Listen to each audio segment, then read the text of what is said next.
I've been meaning to get my hands on one of these shifters for a while now, and it seems quite timely since they've just released their new version called the Thorn.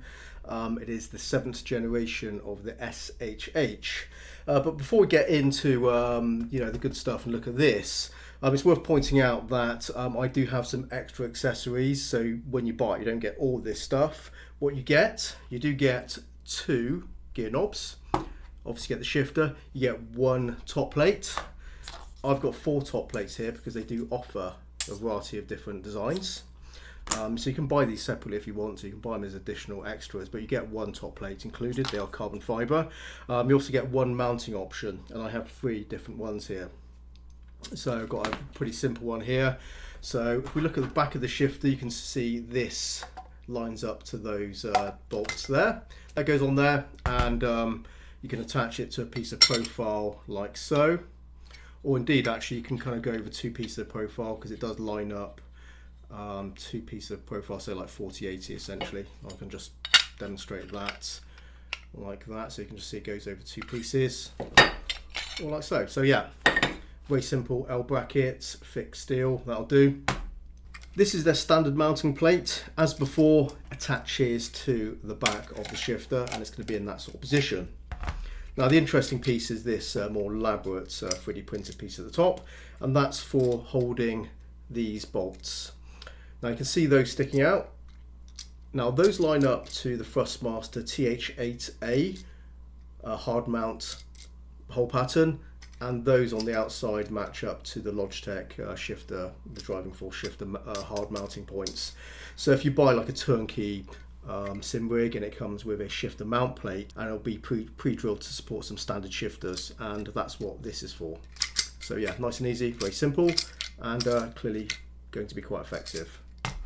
This is another sort of 80/20 sort of mounting option. This sits underneath like that. You screw it through. As you can see, there's holes there, so you screw it onto that, and then you got 2 holes there, or you actually got some holes there as well. I'm thinking that's probably the Fanatec hole pattern hole distances, like for the Fanatec shifter. I imagine that's for that, I expect, and that's for something like a long day. You could just attach it again to profile, like so. So yeah, and you can buy the shifter in different colours. You just pick it at a point of purchase, and you can also buy this in different colours. I picked red as I thought it would look nice against the backdrop of my logo that's been 3D printed onto the actual shifter body, which is really nice. This is an optional extra. This is not done specially for me. It's about €10 to get this done, which I think is absolutely fair to have this on there. You just send them a picture and they will put it on there like that, so you can see it is 3D, and it's also they painted it as well. So yeah, fantastic. I like the look of that. That looks fantastic. Unique shifter because it is branded to my channel, which I thought was really cool. Okay, so what else have we got here, guys? Well, I'm going to show you the top plates again before we get to that, because these are all useful things to know. Now you can see the designs of these top plates, including the one here. This is 6, this is 8, and this is also 8, but just a different pattern. And all you need to do is just swap it out, and that's the way it works. So you can basically have multiple ones, or just have one which suits you best.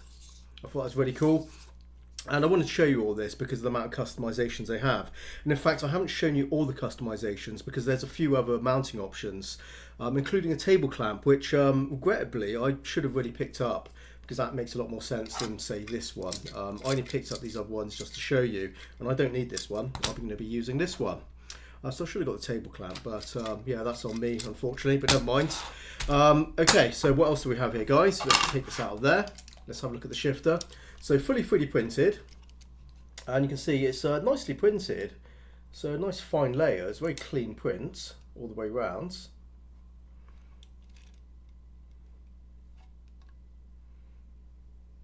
So it's all good. The gear lever, we have these knobs, so they're both included, and it's kind of nice actually what they've done here.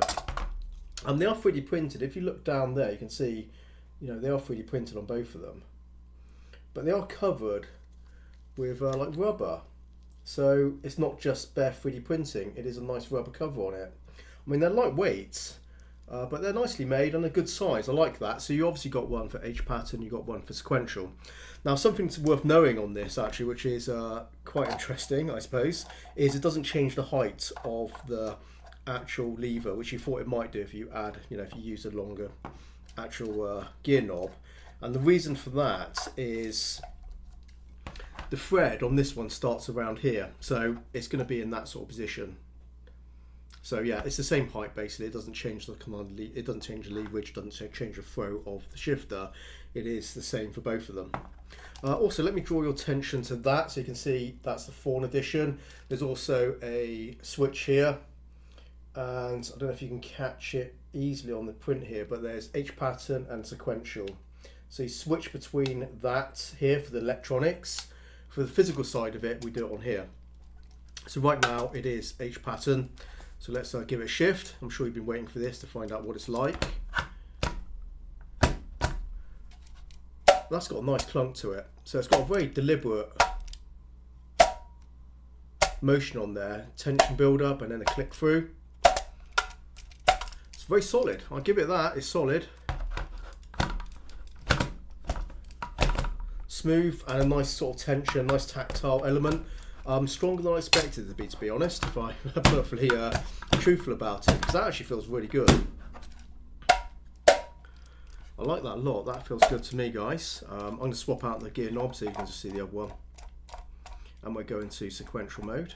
And I'll show you how you get in sequential mode. Now, the update in this latest edition, as far as I know, is just one change, and that is to the sequential mode.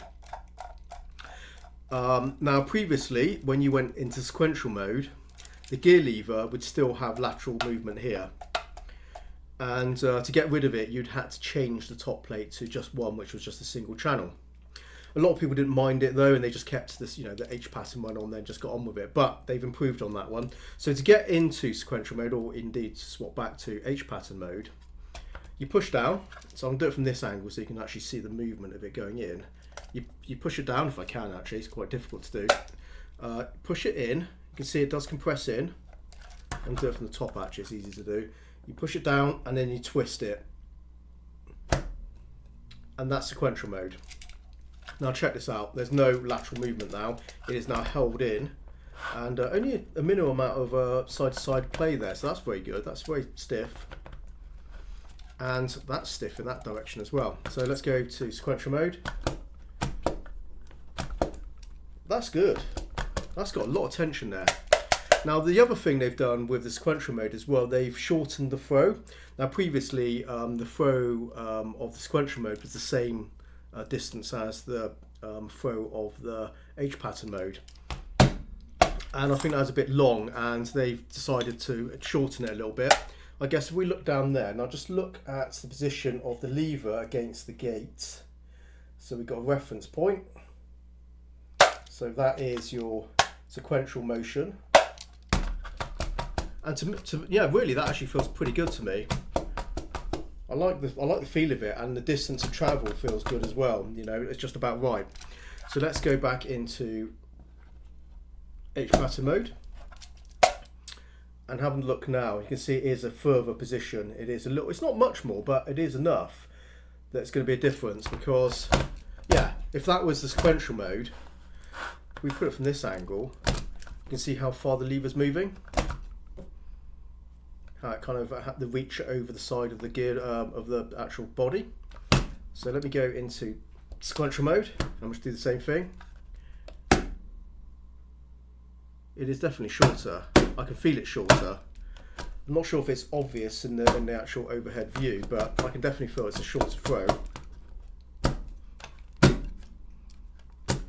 And it's only a small amount, but it's enough to, I can, if that is the sequential mode and it's going all the way there, that feels like a long distance. There's SimCat, but if you go to sequential mode, that's much more snappy, much more like what a sequential shifter should be. So yeah, really good. I like what they've done there. That is excellent. And there you go, guys. That's my first look at the new Thorn SHH shifter. Out the box on my table, this is looking really, really nice. I like it. I like the feel of it. Inside, in the actual review, I'll take the top plate off. We can have a look inside. I mean, from here I can see there is some. Take this off so you can have a quick view. There's some 3D printed parts. There's also some metal parts. I don't know how well this is going to get caught up on camera, but you can see some metal there. You can see some 3D printed parts, the black pieces. I can also see some wires and electronics as well in there. Again, not sure if it gets caught on there, but you can see some metal framing on there. But yeah, this is pretty nice. I can see why people like this. Needs to obviously get it mounted and tested properly, but it feels pretty decent. I must admit, better than I expected it to be. And I kind of understand why people do love this shifter, because first impression in this unboxing is pretty favourable quite so far, but you know, we need to get it mounted and get it fully tested, and I'll give you a full verdict there. But yeah, there you go guys, that's my unboxing, first look at the shifter. If you have one of these, drop comments below the video, or if you have any other questions, feel free to drop comments as well. But there you go, thanks for watching, I'll see you next one. Take it easy, happy simming, and bye bye for now.